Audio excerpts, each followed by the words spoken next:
If ever you're struggling bunkers and you want a guaranteed way to make sure you get out every time so you stop having disasters, this is the video for you. You may have seen I posted one just a few days ago on a similar theme. What I'm going to do is update it because we had some terrific questions come in on this subject, and I just want to go through a couple of points just so you really get the most out of it, because there is nothing worse if you really are struggling in a bunker, you keep leaving them in or thin them over the back of the green. It's a horrible feeling. It wrecks your scorecard. So I want to make sure you get the best information to help you deal with that. So I'm going to expand on what I spoke about the other day. So thank you very much for those questions. And of course, if you have any questions, put them in the chat.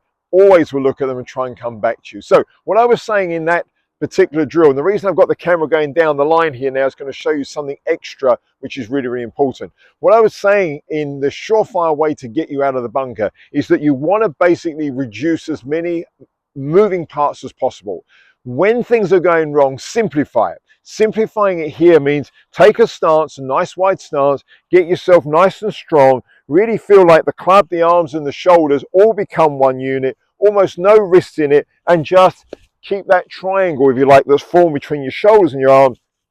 Just keep it nice and still and solid, and that will simplify the action. You'll get the bounce of the club working in the ground more because you're not going to have so much body action. You're not going to have so much wrist action that can cause that leaning, cause that digging in, and in reaction to that pulling away where you end up thinning it across the back of the green. So that was really the lesson, to simplify things, to actually cut out as many moving parts as possible, and therefore as a result of that, yes, it may not be the prettiest action in the world, but if you want to get out of the bunker every time, it's guaranteed to work. Now, something I want to pick up on, because some of the comments that came in, is that this idea of staying strong and solid, I want to define something here, and this is really crucial actually, not just for bunkers, but generally. I don't want you to do it in a muscular way. Now, what does that mean? Well, a muscular way is a tense way, trying to hold yourself still, this lower half still and solid, can create a lot of tension.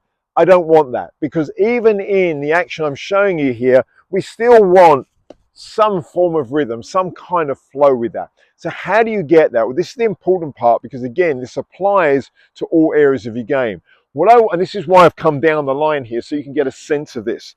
What I want you to do is to get into this solid position here, but I want you to feel like you settle into your own structure. Now, what I mean by that is the structure of your joints, your bones, etc. Settle into them. Now, that's really important, because then you become more grounded. Your energy goes into your own structure, you become more grounded. The reality is, no matter how hard you try and stay rigid and still, there's going to be an element of movement, and actually we want that. But what we don't want is that movement based on the muscles being very tense, because actually you won't be very stable. And that can defeat the whole point of what we're trying to do. Stability comes from when you're settled into your own structure. You've got a good posture. Now, understand what I'm saying. The difference is settled.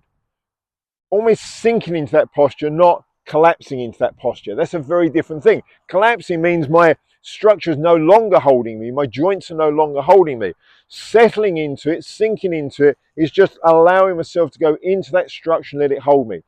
Now I'm incredibly strong, I'm incredibly solid, but I've also got some degree of flexibility that as I move, I'm going to move comfortably with that and get a nice rhythm. So that's really the key part, well, the first part I want to talk about. So let's just put that into practice. So again, I'm going to go for this idea of very few moving parts, going to keep my arms and club and shoulders pretty much as one unit, trying to minimize all movements. I'm going to get buried into the sand with both feet here. And then from there, rather than being locked out here, all tense with my muscles, I'm going to settle. I'm just going to settle into the ground there. So now in my structure, now keep everything nice and still. And there she pops out really nicely. I don't know why I don't use that action a little bit more often, actually. That comes out really lovely. So that's the first part of the lesson. Settle into your own structure.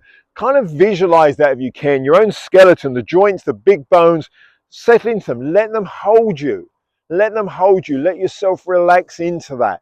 That will create stability without the muscular tension that can sometimes happen. I hope that makes sense. Now, the second part was that what do you do with the club face? Well, again, if you really are having a terrible time in a bunker, first thing to do, just keep that club face dead square. Don't do anything fancy with it. We're not looking you know, to play amazing shots if you're having a terrible time. We're just looking to get it out onto the green, have it square. However, once you get a bit of confidence and you have a flag that's closer to you, just open that club face up a little bit more and then go ahead and play it in exactly the same way. By doing that, the ball will just pop up a little bit more gently. You don't have to change anything else other than that. So let's just quickly put that into practice as well. So I'm going to do exactly the same thing. I'm going to set up, bury myself in. Now I'm just opening that club face up a little bit more, settling into my structure there. I'm nice and settled, keep everything still. And that just comes out a little bit softer. I actually caught that a little bit heavy, so it wasn't the perfect strike, but it still come out maybe only 2/3 of the distance of the first one, just because I changed that club face position. If you get a pure strike with that, that will pop up even more. But that's all you're doing, is just simply changing that club face. Don't change anything else. So the prime part of this lesson here, if you are really struggling but you can't get out, simplify it. Cut as many moving parts down as possible. Cut it right down. Do that by getting a nice solid stance, bury yourself in the sand, try and keep those shoulders and arms as one unit. But remember, don't hold yourself rigidly through a tense muscular action. Just settle and sink into the structure so that your structure, your bones hold you, and then you can move much, much better. So I hope you found that useful. I hope that's a good follow-up. And if you have any questions to say, put them into the chat bar and let us know what you think about these videos. Let us know if it's helping you, and we look forward to seeing you on the next one. Thank you.